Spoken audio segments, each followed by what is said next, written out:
What's poppin'? And as I always say, there ain't nothing new under the sun. Well, today we're going to be trying something a little bit different.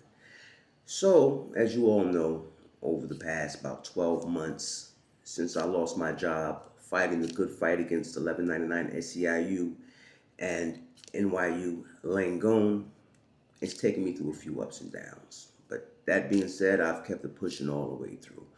Well, during that time frame, it's had me fall down a lot of rabbit holes. And after what we all witnessed with the Southern Poverty Law Center, NGOs and nonprofits became a thing that have been constantly on my mind. So that being said, I want to take the time to introduce you to FEPS, which is actually what they call a nonprofit real estate developer. Now, I'm going to start off with just a brief breakdown in the history of FEPS. And then what we're going to do is together, we're going to sit back and we're going to watch the community board meeting with the Bronx District 6 Community Board as FEPS pitched their new, should we say, project to reclassify the zone of the Crotona Park area of the Bronx by the Bronx Zoo. All right, so that being said, let's get down to business. Now, FEPS Houses, right? FEPS Houses actually is one of the oldest and largest nonprofit affordable housing developers in New York City. It was founded in 1905 by Henry Phepps, a former business partner of Andrew Carnegie. The organization was created during the Progressive Era when NYC tenements were infamous for overcrowding, disease, and poverty. Their stated mission today is to build and manage affordable housing, provide social services, support workforce development, stabilize low-income communities. FEPS operates across the Bronx, Manhattan, Brooklyn, and Queens. The organization claims to house tens of thousands of residents through a network of developments and affiliated programs. Now, for a little historical context on model tenements.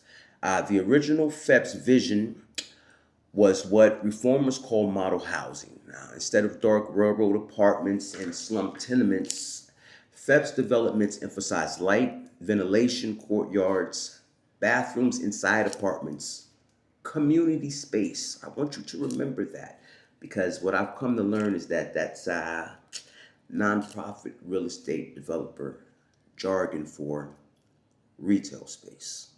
But they want to confuse you with a community center. So don't forget community space. You're going to hear it a lot in the coming few minutes. Anyways, now that was revolutionary in 1905 New York. Now, one of the earliest developments, pardon me, one of the earliest developments was in the old San Juan Hill neighborhood on Manhattan's west side, a historically black or foundational black American and immigrant area later demolished during the urban renewal projects connected to what became Lincoln Center. Now, this is where the story gets layered like crack Bronx brickwork in winter rain.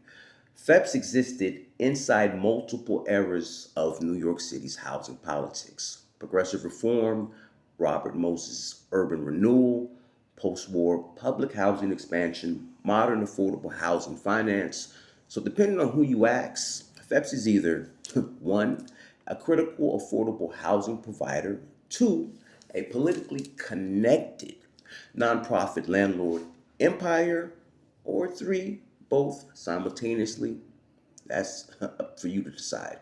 The organizational structure. Now, today, FIPS actually operates through interconnected entities. The housing arm develops and manages affordable housing, social services arm, FIPS neighborhoods, education, workforce training, youth programs, senior services, community support. The organization markets this as a housing plus service model. Now, leadership and political reach. The current CDO is Adam Weinstein. Now, he has been with the organization since the late 1980s and became CEO in 2001. Now, what matters here is not just leadership, but the ecosystem around nonprofit housing in New York City. FIPS sits inside a dense constellation of City Hall, HPD, it's the Housing Preservation and Development, housing finance agencies, tax credit systems, land use approvals, state subsidies, and federal HUD programs. your tax dollars at work. Now, its executives and affiliates often move through government and nonprofit circles interchangeably. Several leaders have backgrounds in NYC government, housing agencies, real estate finance, nonprofit law. Now, it's extremely common in NYC affordable housing. Now, critics do argue that this creates insider networks, limited accountability, because transparency forces accountability.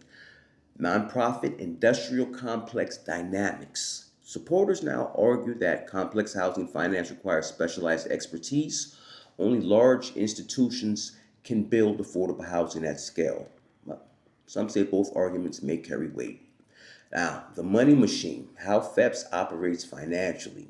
Affordable housing nonprofits in NYC are not small charities in the least. They are often quasi corporate institutions handling hundreds of millions in financing, government kickback loans, tax credits, bond financing, public and private partnerships. FEPS has participated in LIHTC programs, or the Low Income Housing Tax Credits, NYC Housing Development Corporation financing, state housing subsidies, federal affordable housing initiatives. An example: a Queens project reportedly secured roughly $98 million in construction financing. Its IRS nonprofit filings confirm its 501c3 status. Now, why nonprofit housing is so powerful in New York City? Now, New York City is increasingly relies on nonprofits to preserve and operate affordable housing because public housing, one, is underfunded. Private landlords are politically unpopular in some circles. Nonprofits can access special subsidies and financing, your tax dollars at work once again. This creates an unusual hybrid of public mission, private style management, government funding, and political influence. Think of it like a civic octopus with grant paperwork instead of tentacles. Diabolical. Now, there are some criticism and controversies. Now, you have tenant complaints. Now, like many large landlords, nonprofit or otherwise, FIPS developments have faced maintenance complaints, hot water issues, repair delays, tenant dissatisfaction. It is important to separate systemic allegations from normal large-scale property management complaints. Large NYC housing portfolios almost inevitably accumulate HPD violations and complaints simply just due to scale. Now, still, critics argue nonprofit landlords are sometimes treated more gently politically than private landlords despite similar tenant issues. This could be because of the nonprofit status, being that they get a lot of federal and state funding. But you know, it is what it is. That being said, affordable does not always mean cheap. A recurring criticism in New York City affordable housing often targets 60% AMI, 80% AMI, and 120% AMI. That can still be expensive for working class New Yorkers. Online discussions frequently complain about the affordable units remaining unreachable for poor residents. And you're going to see that and hear that during this back and forth between FEPS and Bronx 6th District Community Board. Now, the criticism applies broadly across New York City. Affordable housing is not only just FEPS. Political protection. Some housing activists and critics claim large nonprofits benefit from political shielding, favorable media treatment, easier access to subsidies, and lower scrutiny than for-profit landlords. Think about that, because we all know how everyone feels about Trump. He is a real estate developer, but he used private donors and funding, not your tax dollars. Say what you want about the man, good, bad, and different, love him or hate him. I don't really care, but those are the facts. He used other people's money, not your tax dollars.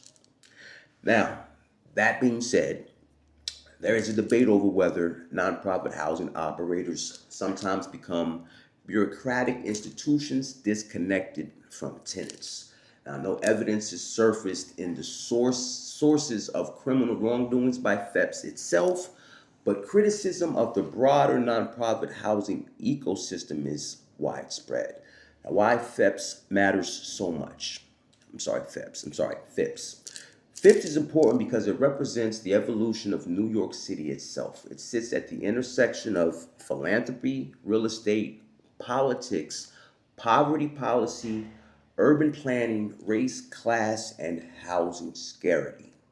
In many ways, studying FIPS is studying NYC's entire affordable housing machine. Now, key questions that a lot of people actually always ask about FIPS is the housing impacts.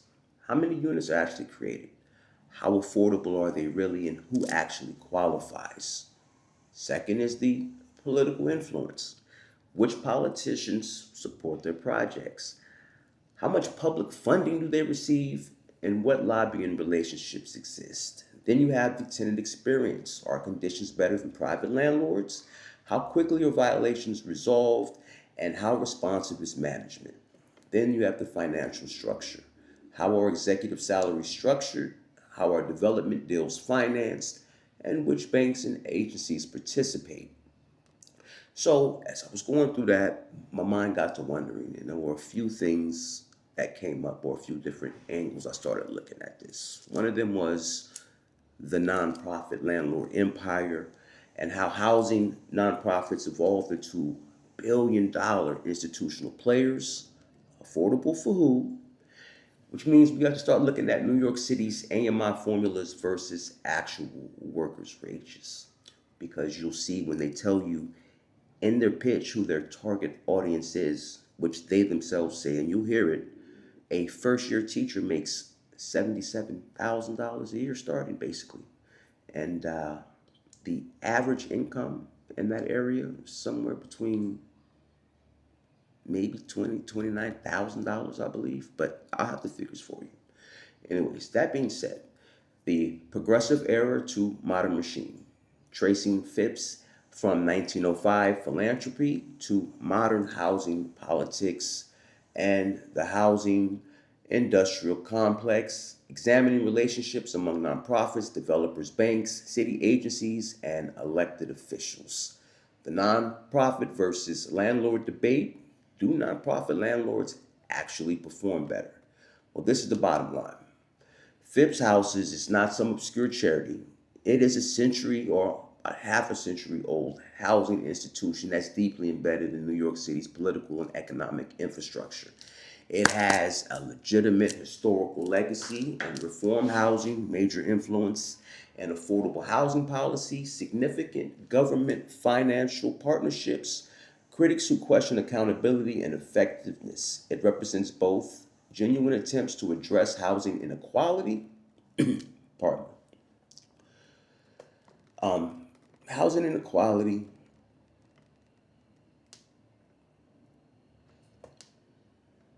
oh shit, got lost, pardon me, I'm so sorry. Oh shit.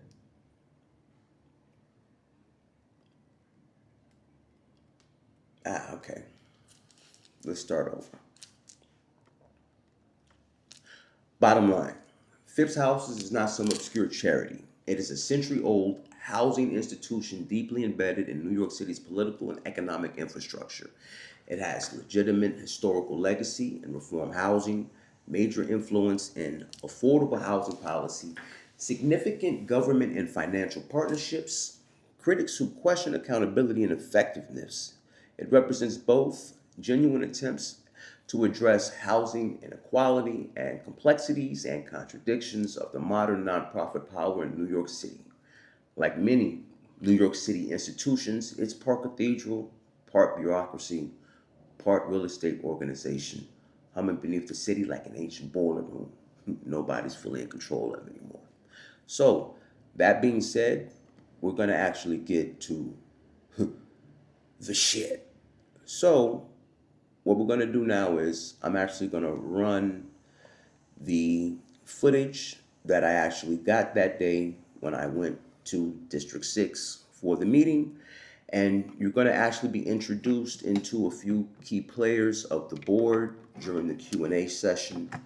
And at that point, we'll let them do as they do, and I'm gonna pretty much just let them rock and roll, and I'm gonna let them cook, and then at the end we'll circle back and we'll have this conversation. So that being said, I want to present to you the Bronx District 6 Community Board.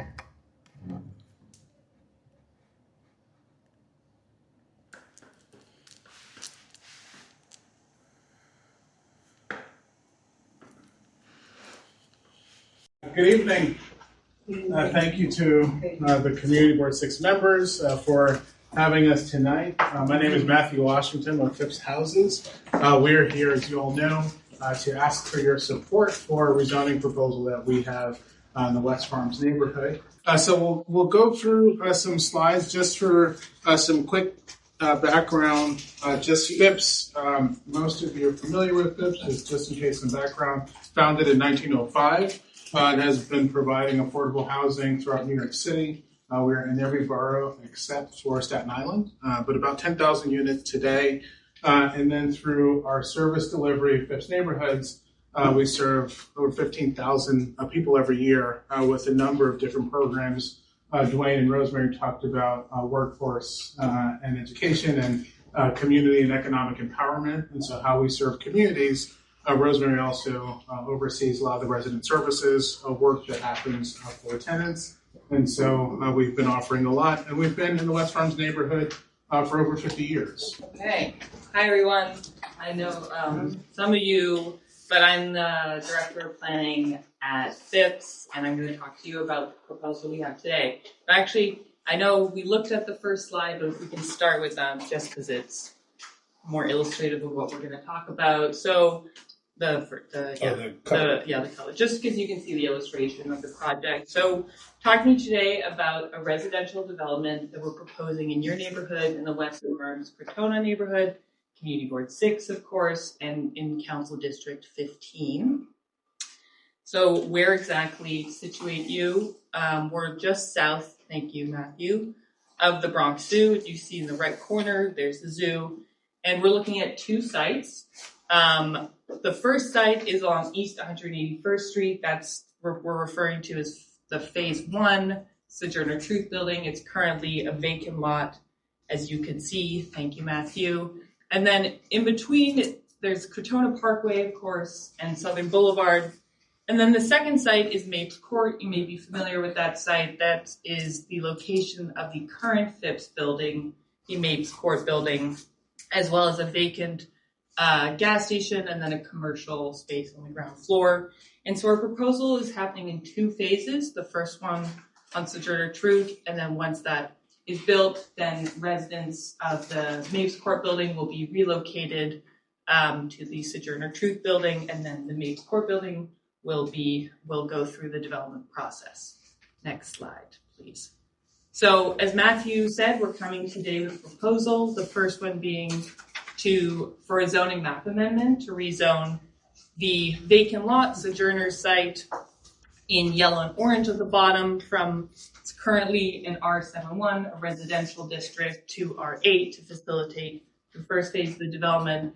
And then the second zoning map amendment is in orange and yellow. We're rezoning from R71 C14, which commercial overlay means that you can have commercial on the ground floor and second floor, to a slightly larger rezoning area to an R8, again, allow for residential development, with C2 for commercial overlay. A lot of numbers and letters, but that just means there are more uses that can exist. So like more auto services, laundry, etc. And then lastly, we're also establishing a mandatory inclusionary housing area. And if you're not familiar with that, essentially it's a requirement that if anyone comes in and decides to build residences like apartments, they have to have a portion of their development has to be affordable. So that's a way of ensuring that this area will have long-term affordability, in addition, of course, to our projects, which are in yellow. Next. Just call it out. Oh, yeah. And so to be clear, the yellow sites, that is what we are proposing to redevelop. And then in orange, that is, as we work with the Department of City Planning and they requested that we extend the rezoning area to allow for more flexibility with development in the area and to map the mandatory inclusionary housing. So to be clear, those are the yellow blocks are our sites, and then we do not own the portions in orange. So this is a land use map. We submit these to the Department of City Planning. But this is to give you an idea, and I think everyone knows this area fairly well. But this is a largely residential neighborhood. So in yellow and orange, you can see that those are residences. And green are mapped out the open spaces, green parks, Maple Park, Garden of Happiness. And then in blue, you have the school at the bottom with the churches on Southern Boulevard in blue. And then the gas station or car wash, pardon me.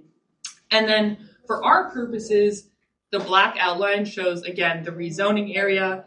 And then in red, I'm not sure if you can see very well, but those are the sites that we are redeveloping. Next slide. So Sojourner site, as I mentioned, and as I'm sure you're likely aware, this site is vacant. And then in the back, you can see the more residential area with the homes.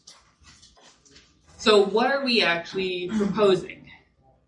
So we're looking, this is an illustration of what the building would look like, but we're proposing to build 159 affordable housing units on this block. As I mentioned at the beginning, the tenants on the Mapes Court building would be relocated to this building. Their move would be paid for and their rents would remain the same. But they get access to all these new amenities. They have air conditioning in their homes and have an elevator, which Mapes Court does not have. So that's the presentation. We've included a table just because I know we talk about area median income quite a bit, and so I think it's helpful to have what that actually means in terms of your income. So we have units at 60% AMI. So if you're, a first-year teacher, that would be, you'd fall likely in the 60% AMI tier if you're Right there. That's where it starts. First year teacher falls to 60% AMI. Now, really listen to the figures that they're throwing out and just notice their whole pitch is the amenities, the community space. What you'll see as it goes through. But I want you to keep in mind, their whole purpose in being here has really nothing to do with the buildings and the amenities that they're pitching. They're here for one thing and one thing only. They want permission from the community board to rezone the neighborhood so that they can build from what's currently the law, a maximum of 8 stories up to 16, and an area that is already overcrowded and underfunded. But let's continue. single, for instance. And then we also have monthly rents, just if people have questions. But that's it. So Okay. please feel have free two to ask questions. questions. Yep. To start, and then I'll open it up. Why did you guys choose the name Sojourner Truth? I'm just wondering. Sojourner Truth House, I don't know. Rosemary, do you know? There used to be a building there called Sojourner Truth House, so we just call it the Sojourner Truth site. We haven't renamed it. But for those who've been around, know there used to be a shelter on that site that was called Sojourner Truth House. So the name is just remained. Okay, so my question is, how does adding 405 additional affordable housing units affect the rest of the tenants in the area who don't get subsidized? How does it affect? What do you mean? Yeah, how does it affect people's ability to pay these rents if they're not getting subsidies? Like, is there an effect on the other, just people who pay their rent, like in other buildings that are not this big building?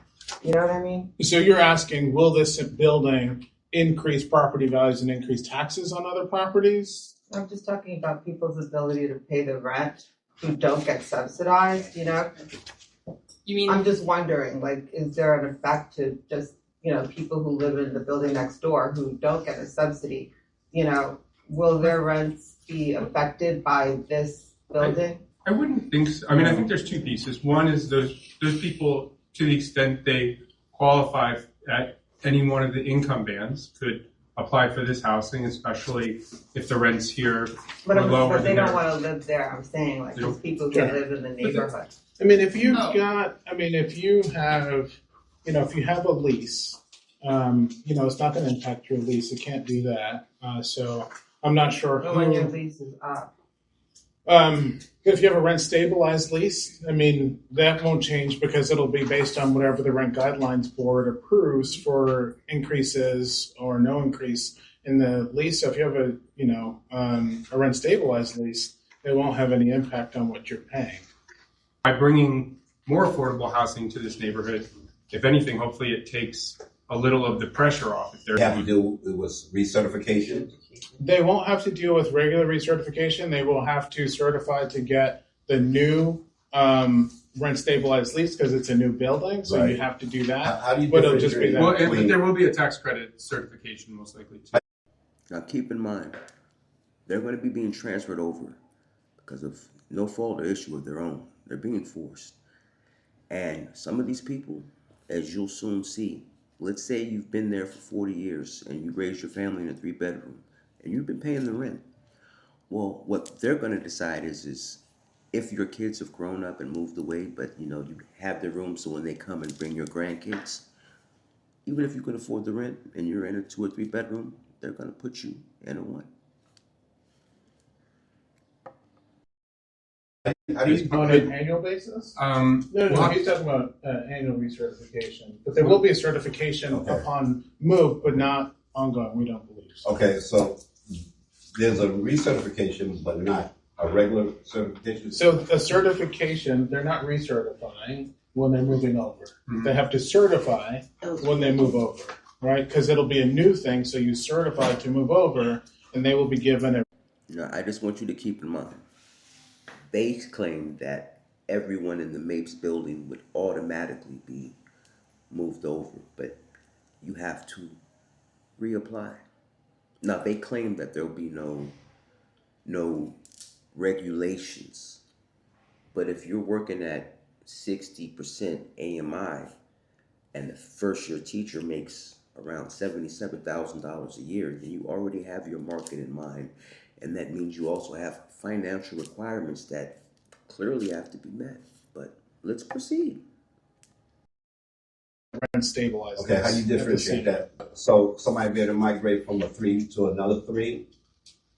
Yeah. Or if they're household, we have to look at household size. We don't know about downsizing if that's a requirement. We're still working on some of these things and don't have. So that's a great area. So we talk about 91 units. 398. Yeah. You talking about 298? Sorry. 298. Yeah. 298. So we're talking about 91 units coming from the Mapes.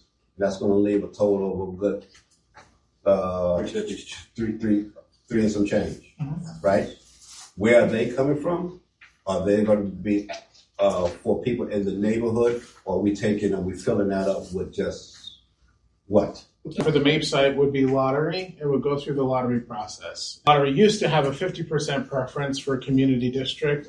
It's down to 20% preference. So it would go through the lottery, and then there would be the 15% set aside for those who are coming out of the homeless shelters. With that many families coming over that way, can you really space out some type of academic center there? I'm talking about if it was a junior high school, or nowadays they mix them both. They mix them both of them. Yeah. In that area. Because you're talking about 457 units. Yeah. So we're talking about over 1,000 plus, maybe 2,000 families. What happened during the rezoning for the Lambert redevelopment proposal, the School Construction Authority has the right to build on one of our sites, and they still have that right. They have a letter of intent. It's theirs. If they say that there is a need for school seats, they will build it. The School Construction Authority has maintained that there is no need in this district for additional school seats. If FIPS alone can stand with the community on that and say, yes, we want to have a school there for the families there and nearby, I think that can help push this through the Board of Education in New York City to put something there. Yeah.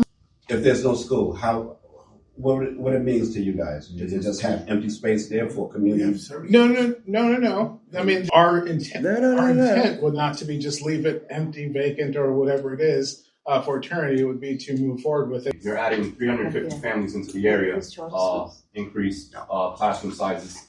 I observe every morning on this route, there's a lot of kids that can't even get on the bus. There's like insufficient bus service for the kids. There's just more and more people. There's a hyper development in this in Community Board 6 that I'm realizing. So there's more and more people into the area. So it's just a concern of services, overcrowding. I didn't hear you guys mention if there's a garage or parking that would be attached to this development. There's not. No. We don't want to look more like Manhattan. We want to look more like the Bronx. We want to keep that charm. We don't want huge buildings. We're already stacked on one another as it is in this, in this area. I mean, I live on Tremont. There's about 5 new developments happening at the same time. That's a concern that developers are coming into the area taking advantage because they know that, the properties are dirt cheap, so they will run down over so long.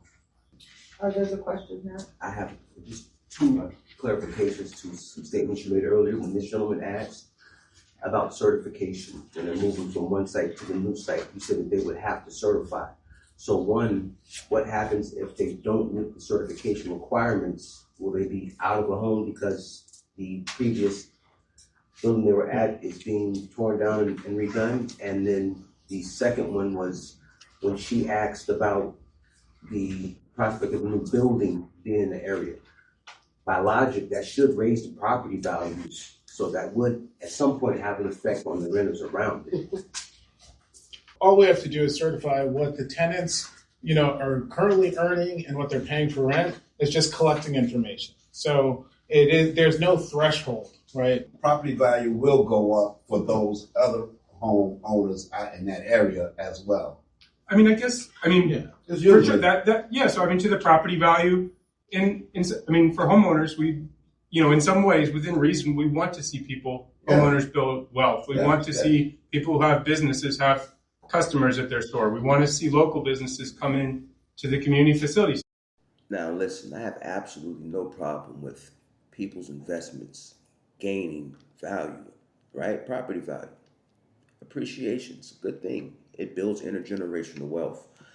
However, if you notice what they're dancing around and they keep saying when they ask them, how's it going to affect the rents? Because it's going to raise the property value by default. And all they keep leaning on is, well, if you have a rent stabilized lease, well, what about the people that don't have rent stabilized lease? And what a lot of people don't know about the affordable housing program, when they put up these buildings, they sign a 10-year contract. After 10 years, that building goes from affordable housing straight to market rate, which means if you were paying $1,500, $1,700 for a 2-bedroom, it's going to shoot to $3,000 and above like that. Then what? But let's proceed. Space, and it increases supply because we know there's a housing crisis across the city, and so I'm just wondering, could there potentially be another big building built over there on the other corner? So this area already allows for residential development, and what the rezoning does do is requires affordable housing, a 30% set aside, and it does allow for a slightly larger building to be built on those sites as well. Yes. I have one more question before you go. So are you guys asking us how we feel about this, and we have the right to say yes or no to this? I'm not really sure. Yeah, so absolutely. Yes. I feel like this area is 4 people in a house might look like this. So you have 103 units for 1 bedroom. So I'm confused on how the unit distribution is reflecting the community that we already live in, and is there anything set aside for like senior citizens or things like that that you haven't done that's not on here? in terms of the bedroom counts, again, we hear you, and at Phipps we try our best to build as many larger units as possible, and I think we do have in these developments. I want to say, I don't know if you can pull up the overall numbers, but We do have a lot of 2 and 3 bedrooms, probably more than the average. We have this is Sojourner, we have almost 60% 2 and 3 bedrooms. And at Mapes, we have, again, over 56%. And so. Question or comment online? Yes, I do. First and foremost, good evening, everyone. It is good to see you guys virtually. Before we get into this, so I've actually dubbed their Professor Storm, as in the X-Men Aurora Storm, because she was a professor at Xavier's School for Gifted Children. But she's a school teacher here in New York City. And I want you to listen to her cook, because she dropped some wonderful, wonderful points. And pay attention to their feedback to her points and challenging their narrative, or what do we call it? Agenda. So I'm going to break this up in segments so that way you guys have a chance to process and think about your response before you guys actually answer the question. So the last time you guys came here, I asked you about a survey that you guys did with the community before putting this proposal. And if so, how many residents have you guys spoken to? And what was some of the main concerns brought up to the people? And will those surveys results be shared publicly with the board and the community? Transparency. So in terms of survey, we've talked with the residents about this project. The residents, like the idea. Some of them know that newer construction from Mapes unit sizes are generally smaller, but in this case, not that much smaller. So they're figuring out. They have a lot of questions, as you might imagine. Some of the questions that came up here. Will I be right sized, up or down? These are questions that are being asked, but we are in conversation with the tenants about that and trying to find out what their thoughts and ideas and their questions are. And so we will continue to have discussion with the tenants of this property about this, about this plan to rezone, rebuild, and then relocate them to a new building. Some are excited. As you can imagine, Mapes Court is a walk-up building with 5 stories. Some like the idea of having a building with an elevator and some other amenities. So, there's a mix, as you might imagine, but we certainly did hear, and we certainly are having discussion with them, and we'll continue those discussions about how we provide, the best service for them. So that's a no, because what I asked at my last part of my question would be, is the survey results going to be shared? Oh, my apologies. We did not do a survey. I would like to keep going because I know we have a sake of time. I mentioned schools. What conversations have been had with the schools in the neighborhoods? As an educator, right? Because when we build more housing gets built, that usually means more family and more children are moving into the area, which means classroom sizes are going to increase, right? We're going to have schools where they may not have the services that these students need or have the access to the resources, right? So I'm just trying to understand how all of this is being connected and planned out just by building the apartments. So that's the second part of the question, and I got 2 more, and then I'll be done. Okay. So for schools, we work closely with schools throughout FIPS. As was discussed. Any schools in particular? Can you name a couple of schools that you've spoken to by any chance? We work with Wings Academy, which is on 180th Street. We work with 313. We work with PS 57. We work with PS 44. I'm just trying to think of the ones that are nearby. Yeah. In addition to, you have PS 59, you have MS 118, you have MS 45, you have Crotona Park East, which is in the Dodge campus, which houses over 6 high schools, along with the Theodore Roosevelt. Mm-hmm. You also have the elementary school, Our Lady of Mount Carmel. You have the annex of PS 23. Mm-hmm. This is where the overflow will go. And then you also have PS 52, and then you have PS 32. Mm-hmm. Yeah, so look, we work with some schools, maybe not all the schools, but certainly work with schools. And in terms of the assessment that was talked about earlier, and Raphael shared numbers about a requirement for or availability of 3,000 school seats. The city is not, with those numbers, the city is not going to build a new school. That's way out of our hands. Okay, so now for the next part. Another concern is, right, with Fifth specifically, we've seen situations before where your brand new buildings go up, right? But then you have residents who start dealing with issues almost immediately. So back then, I believe it's the last two buildings that you guys built by the Lambert houses where residents couldn't even know where their rent was going. So then you have things like the maintenance problems, right? Your poor communication, the broken elevators, the leaks, right? Difficulty getting management to respond due to the increase of the turnover. So my next question is, what oversight is actually in place to make sure that these buildings are properly being built and maintained long term?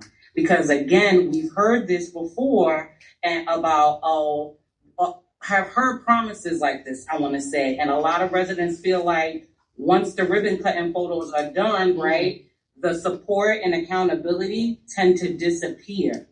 And some of what this feels right now seems rushed. So going back to it is, what protections are there to make sure the community isn't being sold one thing now and then dealing with something completely different, like a completely different reality a few years from now?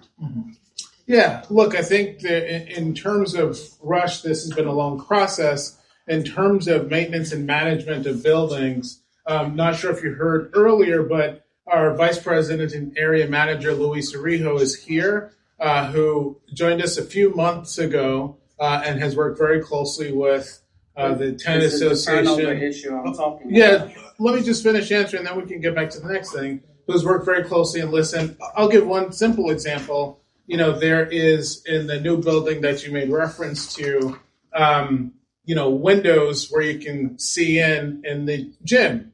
Louisa was asked, can we do something to create privacy? And so she got blackout screens and is working on other things to address issues. And so how do we make sure we have, these things in place and we manage it properly? It's making sure. I'm sorry, but you heard the question. Blackout windows was his response to her question.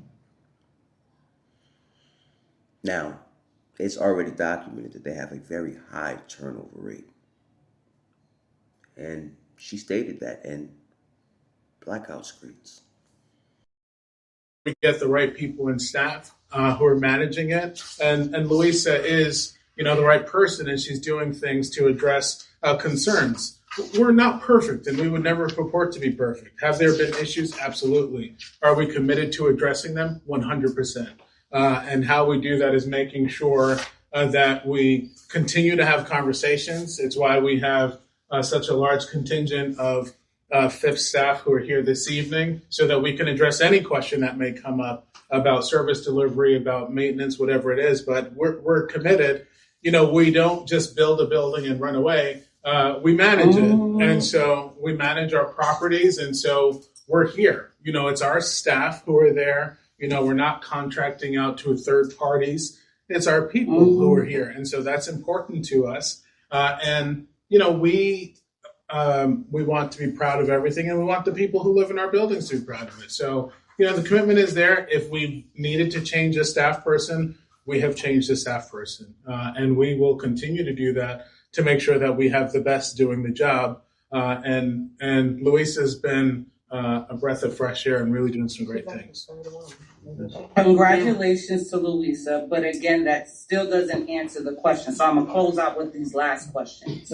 I want to know, have you actually spent time in this neighborhood outside of the meetings? Like, have you seen what residents are dealing with every day? The overcrowding, the sanitation issues, right? The quality of life concerns. Families already fighting just to stay here. Yeah. And my last question is, would you personally live here under the same conditions that many residents are currently living in? I don't know if you guys actually live in this neighborhood, because sometimes it feels like developments are presented on paper as a community investment, but the people making the decisions don't actually have the experience of the reality of what's happening on the ground, because there is an uptick in gang violence in this neighborhood. Yeah. And where you're building these buildings at can cause an increase with that. And I say that as a mother, I say that as a victim of a person who's lost someone to gun violence,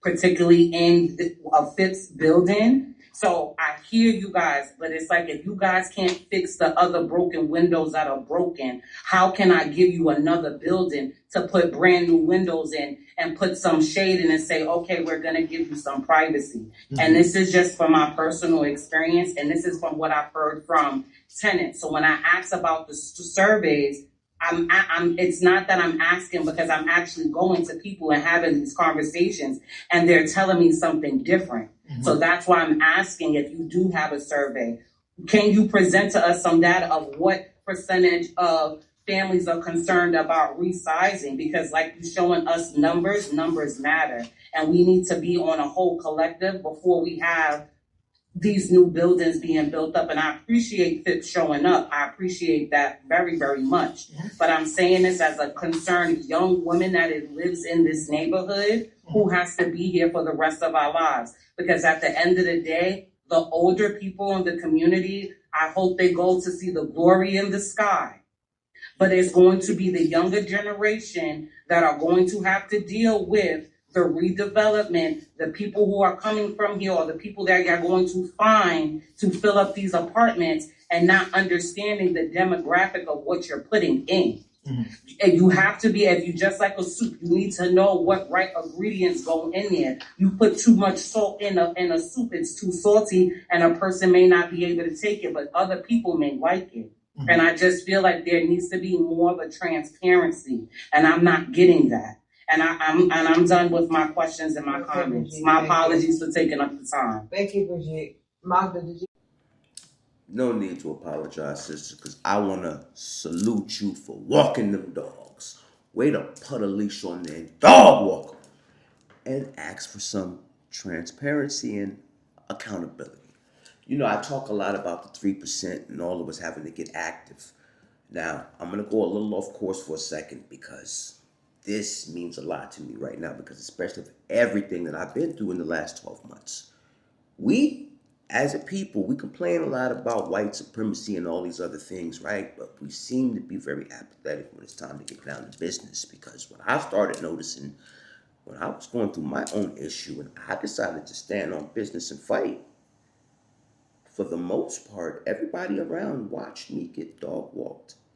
And then when I chose to fight, they looked at me as if I was wrong, because they didn't like the way that I chose to fight back, even though they sat back knowing laws were being broken, watching me get violated. Some people even joked about it in my face.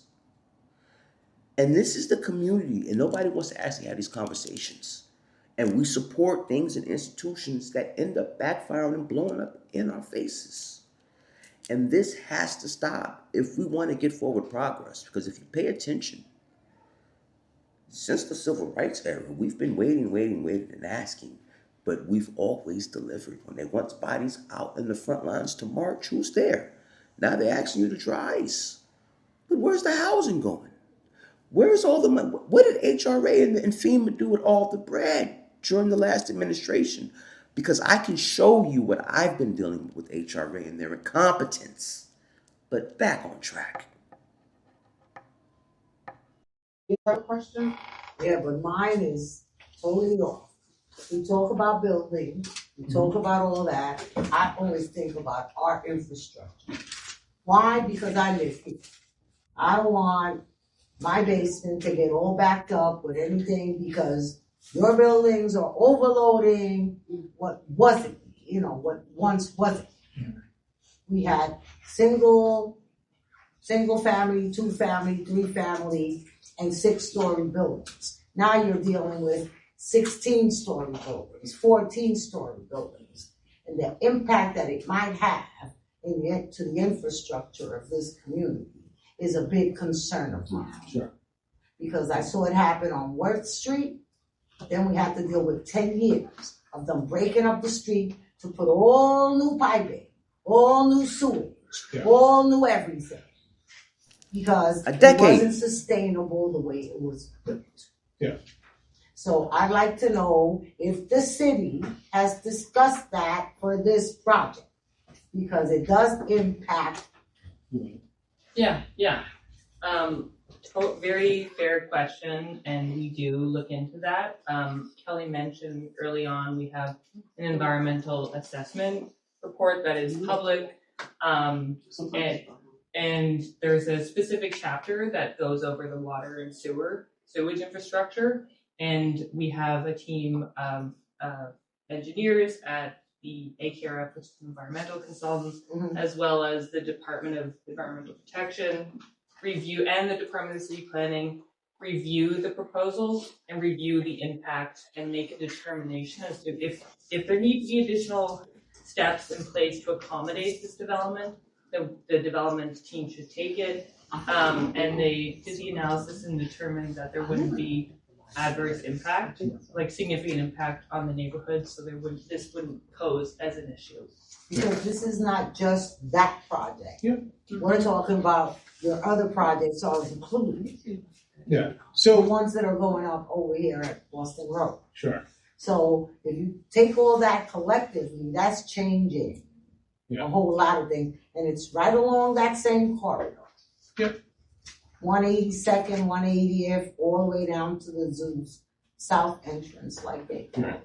Right. Yes. It's one of the things during, as was discussed, the environmental assessment statement that's delivered, which, the board should have received, it got sent over, right? So you can look at that in the multiple chapters, as Astrid talked about, everything is factored in. And it's not just looking, right, it's city agencies, because I can tell you that my suit jacket is gold, but that's not true, right? And so, but if somebody else says, no, Matthew, it's blue. Right, and so the city agencies are reviewing all of the chapters, and they're making a determination based on plans in the neighborhood. And so they're not just looking at our site; they're looking broadly at the community and things that are coming up. So if it were determined that there's work that needs to be done, they would tell us you have to do this work, otherwise you cannot move forward with this project. I got it. Yeah. But that's what happened downtown. I have one more, and it has to do with the overload of people, and especially location 182nd. That's my zoo. Turn in there on a Saturday. Once summer starts hitting after Memorial Day, you cannot come down that block, okay? Because traffic is turning towards the zoo. It's packed. That's a real congested piece area. Now you're going to add another 350 apartments. I'm not even talking about people. And that's going to include cars. How did you guys address that in your study? And how did the city respond to that overload?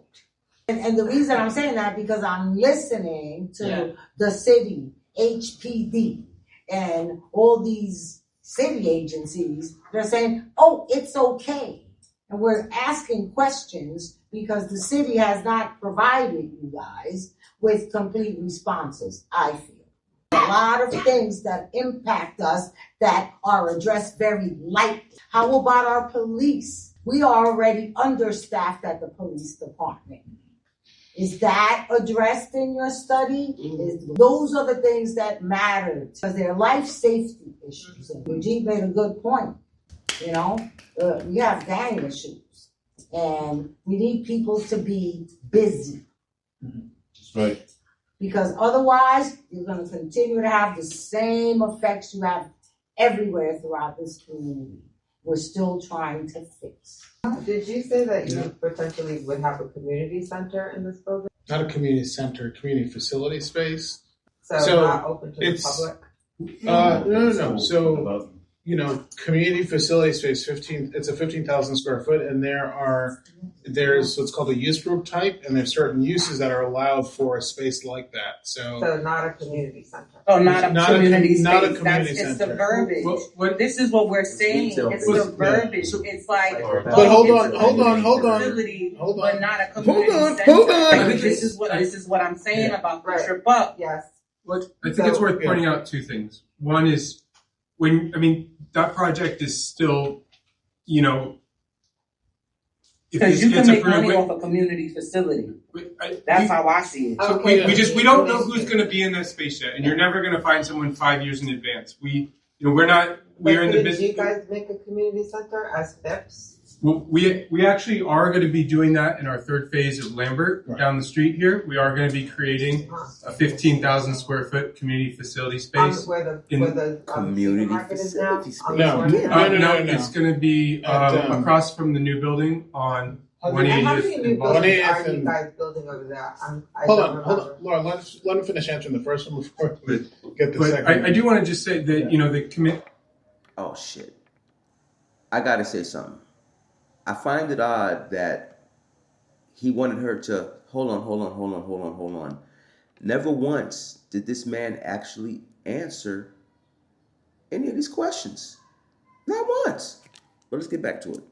Impact and make a determination as to if there need to be additional steps in place to accommodate this development, the development team should take it. And that needs to be done, they would tell us you have to do this work, otherwise you cannot move forward with this project. That's right. Because otherwise, you're gonna continue to have the same effects you have everywhere. If Because this you can gets make approved, money off a community facility. I- That's how I see it. So Okay. we don't know who's going to be in that space yet, and you're never going to find someone 5 years in advance. We're in the Did business. you guys make a community center as FIPS? Well, we actually are going to be doing that in our third phase of Lambert down the street here. We are going to be creating a 15,000 square foot community facility space. And again, he In called the- it a facility supermarket space, is now? not On the community corner? center. No. It's going to be across from the new. So she asked him twice, right? And he said, in the next phase, the third phase, there'll be another 15,000 foot community facility space. And you heard them. It's the verbiage. It's not a community center. It's community facility space, which means people from the community get to come in and pay for facility space to practice commerce. This is not nonprofit real estate development. This is a guise of nonprofit. This is how they break the glass ceiling. They send in the nonprofits to act like they're helping the people in the community. And then once they get their rezoning done, then the big dog for-profits, they big brothers come in and gentrify the community. New building on And how many 180th. new and buildings 180th are you and- guys building over there? I Hold don't on, remember. Laura. Let him finish answering the first one before we get the But second. I do want to just say that But he's asking to answer one again, fucking question. We have Dwayne and Rosemary here who spend a lot of time there and lead our programming there. And so I do think within the range of what we can do as an organization. Again, we are bought in. We are operating programs out of there. We are operating a summer youth employment program. Right, you're talking about a different place though. We're talking about this place. Right, So so you're saying no. I understand. The answer was no. Well, we don't yet know, at least at this point in time, what we will be able to do, on those ground floor spaces. Whether we would operate something, whether we would probably more likely bring in a tenant or a partner, maybe a daycare. It's hard to say. It's far enough out that we to don't. clarify, what I was saying no to was we did not say we were building a community center. We said we would have community facility space of 15,000 square feet. So it hasn't been And I approved. just had one more other question. How many other buildings are you building at Lambert? Because you've got 3 new ones now. How many additional are you building? So the plan is to rebuild the entirety of Lambert houses. And the plans call for 1, 2, 3, 4, 5, 7. What's on the north side down the road? Because we have 5 in phase 3, right? I mean, phase 3 will have effectively three new buildings there. And I think it's worth mentioning one thing. Well, could you answer that, please? Because I'm just trying to figure out how many buildings you're gonna have right there. That's Stay the on his ass, where man. I live. Now there's Stay on his 3 ass, more. Mahogany So monstrous. how many new buildings are you building there? So we're replacing. I understand that you're Yeah, replacing so them much the bigger with a and big, much higher with a yes, lot with- more people. It's totally different. Yeah. We're building. So, I mean, But it's how sort many? of. I mean, there's segments of 1, 2, 3, 4, 5. So So the site that's boarded up. So altogether? the site that's boarded up right now, in green, right where we have to demolish the old buildings. Essentially, we're going to have 3 new buildings there. Sort of 5, but they will look contiguous. And then on the north side, where we have the north side of 180th Street, I believe, I just don't remember. There will right be now. 2 or 3 buildings. 2 or 3 buildings. Okay, so there's gonna be like 7 or 8 new buildings on those corners. If you notice, when she asked that and he first said 5, your man came in real quick and dropped it to 3. What you're witnessing is psychobabble. This is double talk, right? This is the same thing that politicians do. Like when they asked Kamala about Israel, you saw the report, just vomiting out their mouth. They do this to try to confuse you. And we'll finish this, and I'll say what I want to say in the wrap up. I want to get 2 more on the other side. Okay. But it's not so much- Does anybody else? Yeah, it's not so much Yeah, I got the building something. itself. It's, when you talk about the rezoning, you talk about the density. So you're gonna have replacing 7-story buildings and putting them up 14. Yeah, 15, I 16. know. I live right on that corner. Right, so you're gonna have way more. It's a whole nother story. It's like a little city over there. Is there any way you guys can 15-minute cities, reconsider maybe? the proposal in making the buildings smaller, lesser stories, lesser units, ample apartment size?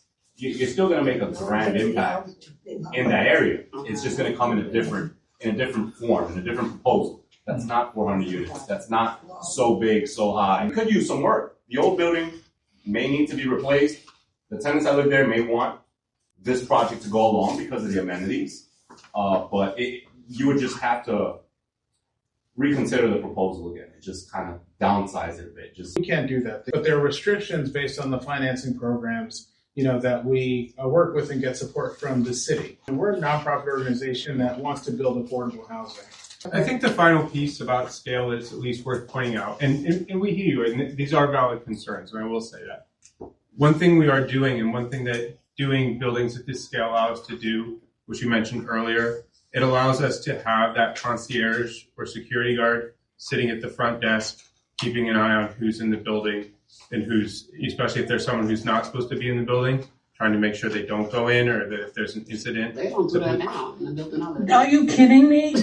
I've seen They're the scared of security people. guards They don't even do outside it. chilling No. with tenants. They don't say nothing. I'm so People sorry, come but I in and gotta out stop all the y'all. time. Okay. Yeah, keep They're saying, known I'm so as sorry. a revolving door. Chairperson, but it's a myth. The The average income of this neighborhood is between 10 and 23,000.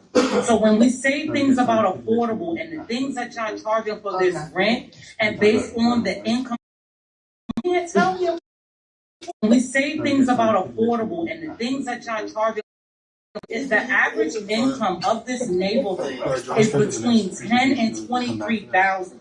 So when we say things about affordable and the things that y'all charging for this rent, and based on the income of the seniors that make up the majority of this neighborhood, you cannot say things like affordable when you have people now in your developments struggling to pay the rent now. Hello. So you can't tell me affordable, and I'm so sorry for overspeaking, Okay, but I'm really passionate about this, and I'm not a fan of displacement at the end of the day, and I say that as a mother, and I say that as a teacher. If y'all don't live, it's easy to say this because some of y'all don't live here.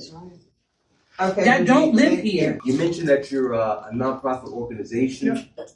For me personally, because what we all just witnessed with Southern Poverty Law Center, where can we find out where you all get your money from so that we can follow the paper trail to see whose agenda you're actually ultimately pushing. Whose agenda we're pushing? Everybody pushes the agenda. You I work mean, for whoever's paying you as a nonprofit. you can find a list of our board members on our website, but you can easily look up our 990. The information as a 501c3 nonprofit organization is available. You can look it up for any organization, so you're certainly welcome to check that out. Does that include LM2s? What's that? Does that include LM2s? LM2s? Yeah. Yeah.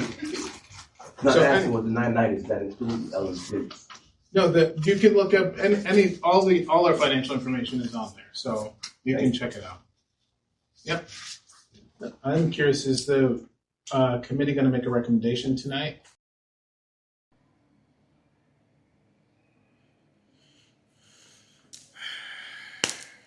So, let's talk about it. The feeling that I got from the pitch and watching is that this is just a guise and a way to introduce gentrification to the neighborhood. As Professor Storm stated, the individual young lady, the school teacher via the Zoom call that was online, the median income for that area is between what she said, $10,000 and $23,000. I'm gonna find a figure, don't put it up. But they told you they're running at 60 to 80% AMI, which their target audience or tenant would be, as the young lady said, a first-year school teacher. That's about $77,000. So what they're looking for are young business professionals just getting out of college and starting. That's why there are so many 1 bedrooms and then a few 2 bedrooms and then poquito 3 bedrooms, but they hit you with the psychobabble. Oh no, we've got the most 1, 2, and 3 bedrooms. No. You're the most 1 bedrooms. Then you had a little bit less than that at the 2 bedrooms and a very small amount of 3 bedrooms. And they're trying to sell you a dream of all the amenities. There's going to be a doorman and this and that and community service space. Oh, I'm sorry, community service facility space. Not a community center, but commerce, which is cool. But if you pay attention, what I'm hearing from this is, and if you listen to what the Democrats have been saying since they've been telling everybody to go dry ice, who's going to make your bagels in the morning? Who's going to make your coffee? Who's going to do this and do that? So it used to be 50% of people from the neighborhood got first dibs on the lottery. Now it's down to 20 and then 15% of HRA. And the whole HRA thing can be a little bit depending. So if you saw, I did ask a few questions. So that being said, let's have a quick look at some of those answers that we actually got. The answer depends on what you mean by empty apartments. And remember, he said that there's currently a housing crisis in New York City, and that could be a little subjective. I'm going to let the digital assistant break that down for you. NYC has several different categories of vacancy swirling around like separate subway lines underground. The big picture. New York City has roughly 3.7 million housing units total. Estimates for vacant apartments vary dramatically depending on temporary turnover, seasonal vacation units, luxury investor units, apartments under renovation, warehouse rent stabilized units, public housing vacancies. They have official vacancy rate extremely low. NYC's usable rental vacancy rate is officially under 2%, and for lower income apartments, it has been reported below 1%. That's considered a severe housing shortage. For context, a healthy rental market is usually around 5%. NYC has often been closer to crisis level tightness. Estimated empty apartments in NYC: 1. Total vacant units, all categories. The broader census definition of vacant can include apartments between tenants, units under repair, second homes, luxury pieds-à-terre, inherited units, abandoned units. Using census-style measurements, NYC likely has tens of thousands to over 100,000 technically vacant units at any given time, but many of those are not realistically available for immediate occupancy. Number 2, rent-stabilized apartments sitting empty. This became a huge controversy after the 2019 Housing Stability and Tenant Protection Act. A NYC housing estimate found roughly 88,830 vacant rent-stabilized apartments. 2021 estimate, many landlords claimed they could not economically renovate and re-rent them under current rent laws. More recent public discussions often cite 40,000 to 50,000 warehouse stabilized units, sometimes higher estimates depending on methodology. This is one of the most politically explosive housing debates in NYC right now. Critics say, open quote, landlords are intentionally warehousing units, close quote. Landlords say, open quote, renovation costs exceed legal rent recovery, close quote. Both sides blame each other while apartments sit dark like unplugged aquariums in the skyline. NYCHA vacancies. Public housing has its own vacancy crisis. Recent investigations found approximately 6,700 NYCHA apartments vacant, despite enormous waiting lists. Reasons cited include lead remediation, asbestos removal, repair backlogs, bureaucracy, funding shortages. NYCHA reportedly averages nearly a year to turn over some apartments. Number 4, luxury and investor-owned empty units. This category gets lots of attention, but it's harder to measure precisely. Some Manhattan luxury condos and investor-owned units remain lightly occupied or effectively empty for large portions of the year. Manhattan has recently shown some of the city's highest residential vacancy concentrations in certain zip codes, but these units represent a relatively small share of total housing stock. Most realistic current estimate? If you combine warehouse rent-stabilized units, NYCHA vacancies, investor vacancies, units under repair, normal turnover, a reasonable broad estimate is roughly 50,000 to 100,000 plus apartments sitting empty in NYC at a given moment. But many are legally unavailable, many need repairs, many are temporary vacancies. Only a fraction could immediately absorb housing demand.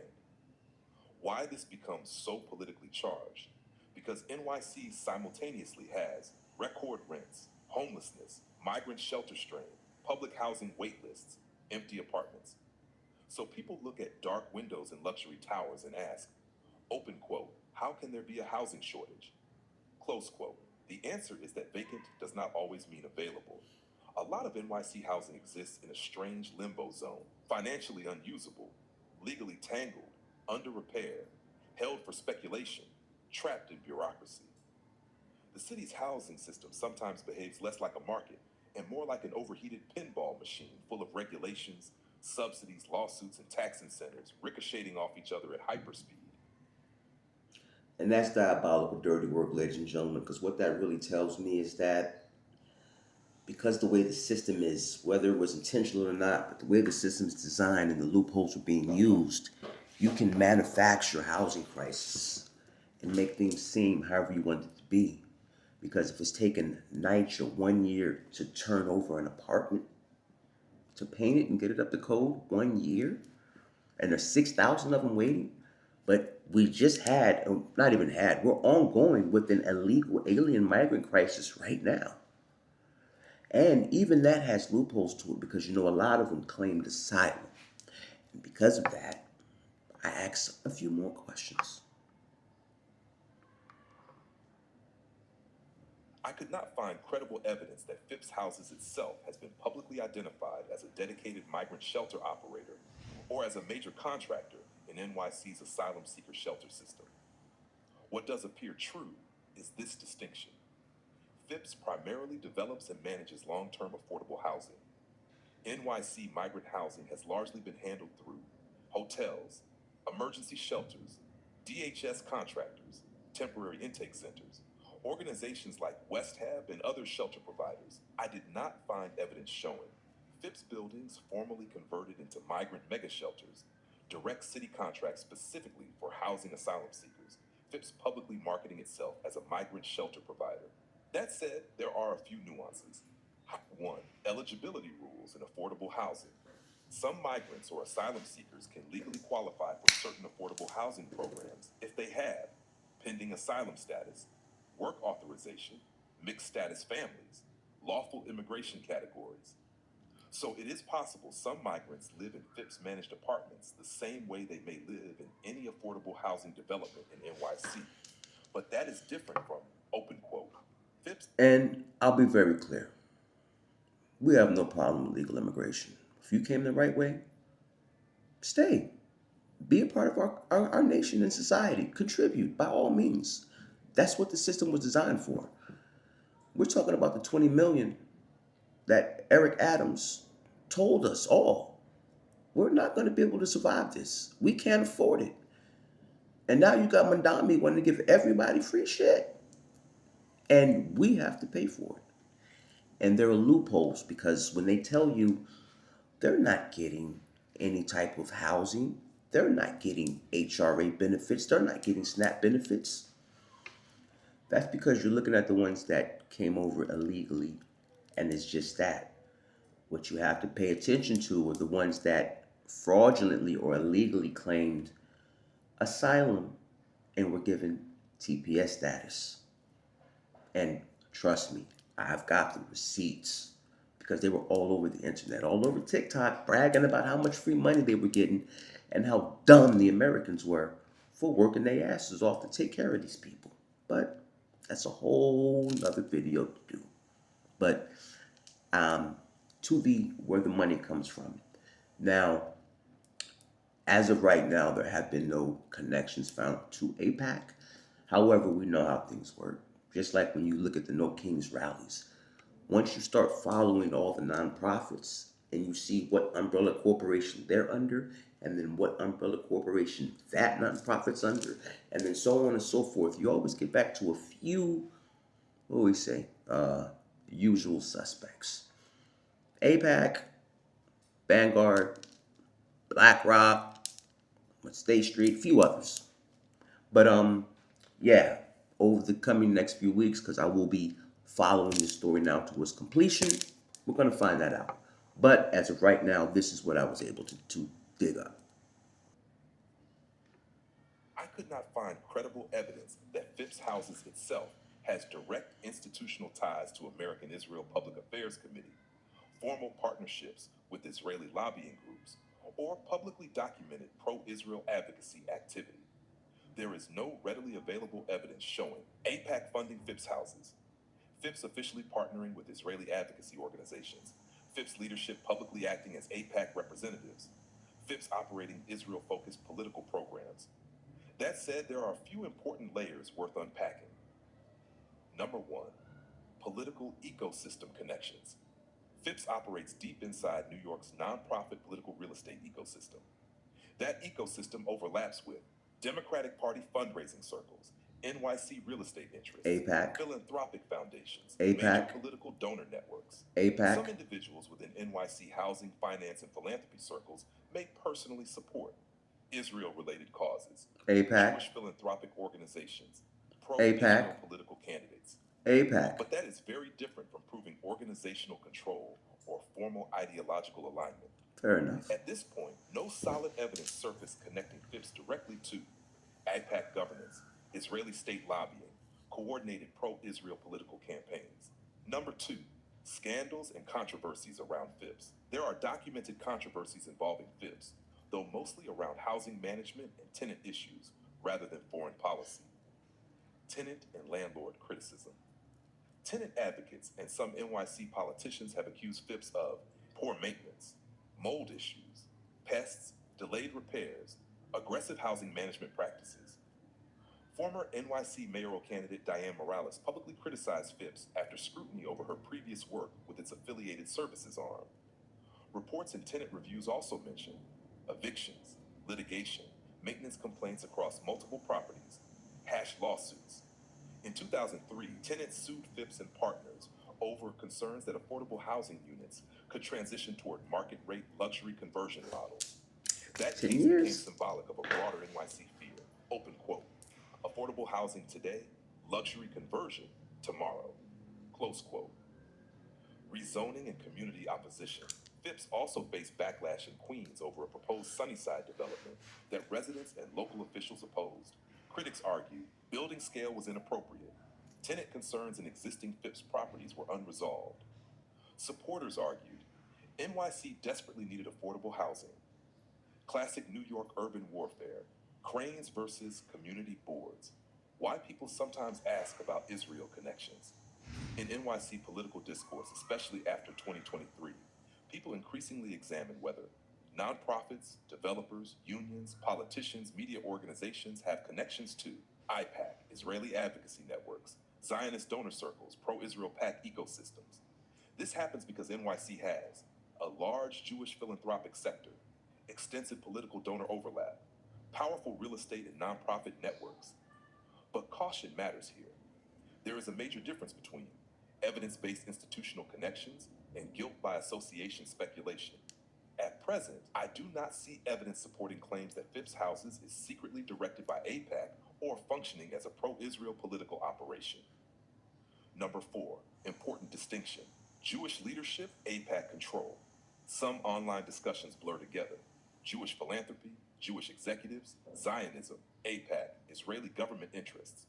Those are not interchangeable categories. For example, many Jewish nonprofits have no AIPAC involvement. Many pro-Israel groups oppose AIPAC. Many Jews oppose Israeli government policy. AIPAC itself is independent from the Israeli government. So any serious investigation should stay evidence-driven, not assumption-driven. Number 5, if you want to investigate further, the strongest documentary avenues would be IRS Form 990's track, board members, executive compensation, foundation grants, affiliated organizations, campaign finance databases. Look for donations by executives, PAC contributions, political bundling activity, board membership mapping. Check whether executives sit on Israel advocacy boards, lobbying groups, major donor councils, foundation networks. Examine UJA Federation, major NYC philanthropic funds, real estate donor networks, political nonprofits. That kind of network analysis can reveal influence patterns if they exist. Bottom line, there is credible evidence of tenant controversies, lawsuits, landlord criticism, political disputes surrounding Phipps Houses.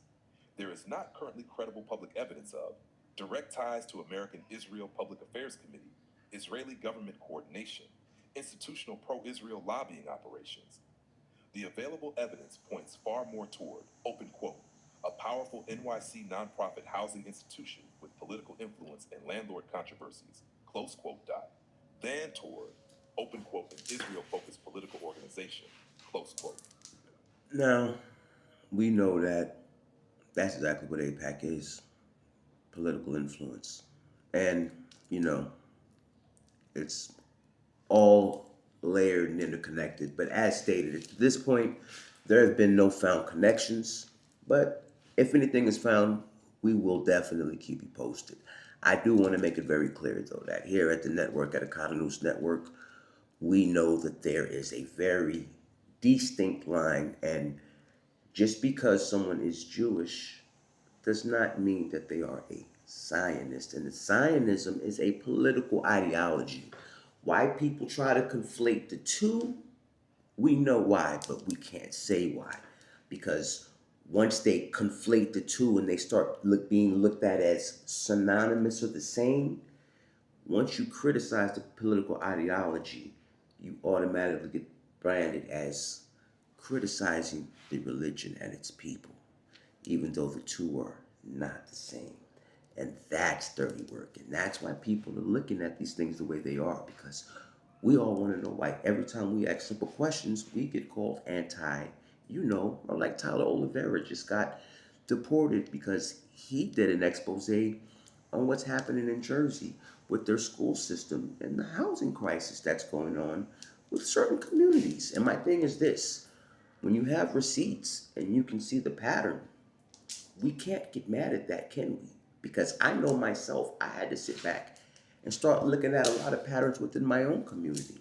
And because of that and my issues with HRA, I started documenting it, which you'll be seeing very soon because we're going to be attacking that too.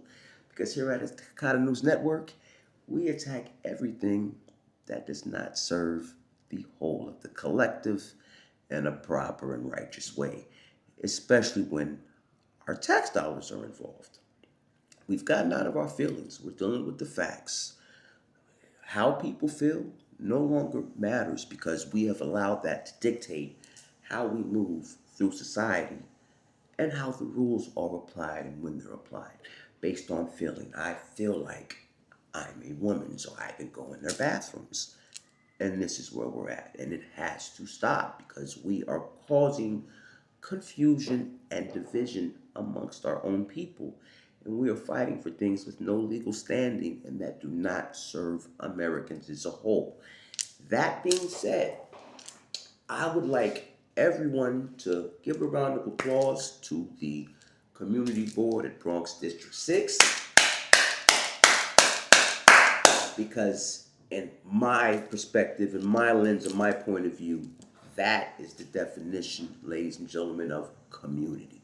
And you know I, as a very proud foundational Black American, have openly spoke about all the things that are being brought to the public eye right now within all of our communities. But at the end of the day, whether you're a birthright or a naturalized citizen, if you live in this country, on this soil, and we all live amongst each other, we must learn to come together, communicate, and stand on business. Because if not, we will all become the prey of the nonprofits that are here to manipulate us.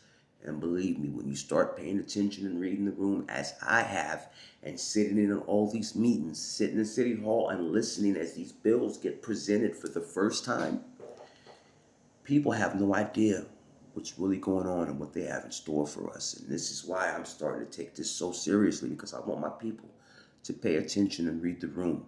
Dry and ice is not helping you. None of us are of immigrant lineage. I know I can show you my genealogy. But again, community is where it starts.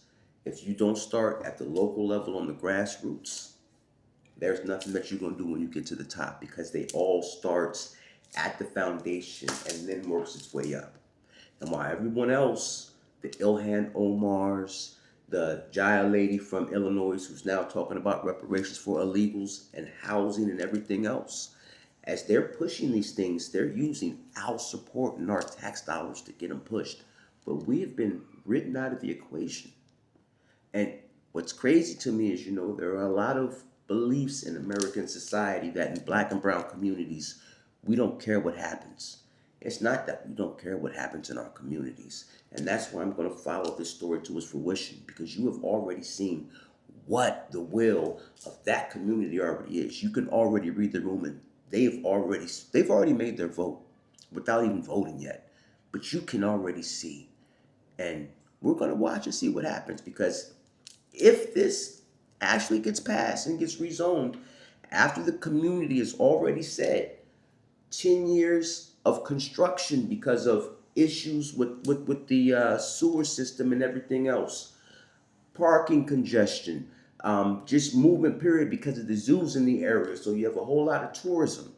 And to take it from a maximum of 8 story to 16 across the whole network, that's bad business, ladies and gentlemen. And as they told you, there'll be no community centers, just community facilities. No new schools. The schools are already overcrowded. And on top of the overcrowding, we've just got an influx of almost 100,000 illegal immigrants, many of which don't speak English. And now they're sitting in classrooms with our children, slowing up their education in an already strained, and if you ask me, behind the curve education system, because now they must stop teaching the American birthright naturalized students who speak English to accommodate those that can't. I'm not saying it's their fault. We heard Papa Biden. If you want asylum, that's what we do. Come on. And they came in droves. And they acquiesced and created sanctuary cities. And now here we are. But that is the first part of the nonprofit real estate developer series. And that was our introduction to Bronx District 6, standing on business. I want to let all of you know, Mahogany Lobstress, Professor Storm, JJ, the other lady I called, the one that was talking about the basement flooding, is Titi Carmen. But these are all the superheroes of your community.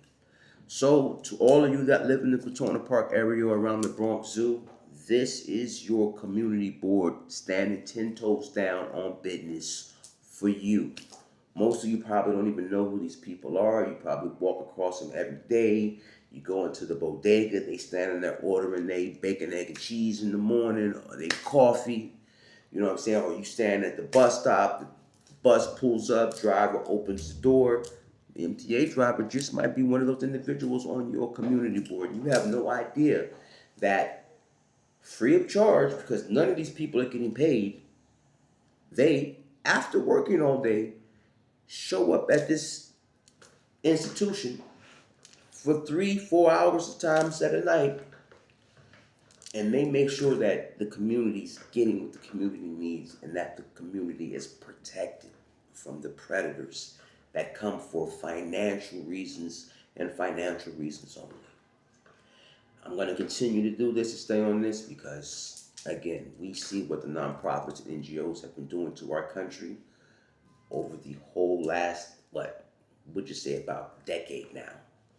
But over the last administration, we saw the damage that was done. And we're still trying to come back from it, while a lot of them are still here trying to fight asylum. And I'm going to track this every step of the way and deliver that news to you. So, hey, it is what it is. Your man reporting to you live from the back of the classroom here at Okada News Network. We're about to sign out. Y'all remember, realize, and transparency forces accountability. Y'all keep your eyes to the stars. Keep that head on a swivel. Because we the diabolical than the demons, a.k.a. the Viper's Pit. And they playing a dirty, treacherous game out here. So, everybody stay locked in. Stay tapped in. Start paying attention to reading the room. Because I'm telling you, what they got planned for us, the majority of the population is not going to be ready for. And if you don't get ready, if you don't stay ready so you don't have to get ready, you're going to become food and you're going to get dog walked. Y'all be safe out there. And once again, District 6, here at Okada News Network, we want you to know that we applaud your efforts. We applaud you actually paying attention to what's being said to you and catching the verbiage and the psychobabble when they went from, it's not a community, it's community facility space. You understood the assignment. You knew they were playing in your face, and you didn't go for the bullshit.